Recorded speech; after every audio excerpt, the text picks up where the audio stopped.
Organisation जो हैं जब किसी ट्रांसफॉर्मेशन की जर्नी पे चलती हैं तो उनको लगता है ये ब्रेक थ्रू आइडिया है जो उनके तमाम पेन पॉइंट्स को हल कर देगा, उनको दौरे जदीद में नई ऑर्गेनाइजेशंस के साथ लाके खड़ा कर देगा और उनके जो रेवेन्यूज हैं वो जो है ना रूट फाड़ते हुए बाहर निकल जाएंगे।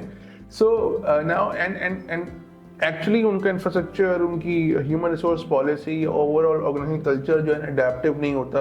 वो सिर्फ एक ही मोनो डायरेक्शन में देख रहे होते हैं कि यार इसी डायरेक्शन में जाके हम कामयाबी हासिल कर सकते हैं, and they keep on dragging.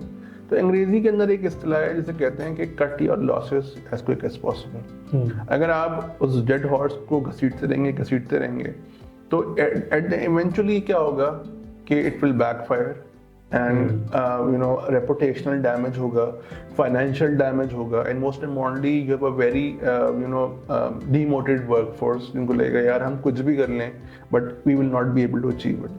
Now why it happens? Because top leadership इतना ज़्यादा फोकस कर रही होती है और इतना ज़्यादा आगे बढ़ चुकी होती है अपने पैशन के अंदर कि उनके लिए यू टर्न लेके वापस आना उनके लिए डिफीट होती है। Now as an organization, the quicker you pivot, the quicker you will become successful. तो आपको लगता है कि आप पता चल जाता है कि यार एक टाइम आता है कि एक सर्टेन ड्यूरेशन गुजारने के बाद कि यार ये वो रिवॉर्ड या बेनिफिट नहीं देगा जिसके बाद जो हमने सोचा था।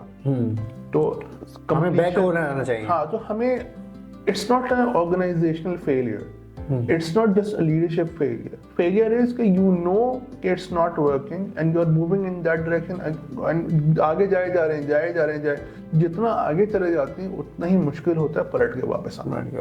तो जितना जल्दी आप इस चीज़ को एनालाइज कर लेते हैं उतना जल्दी आपके लिए लर्निंग पॉइंट होगा and you can always pivot and all make sure that you head in the right direction.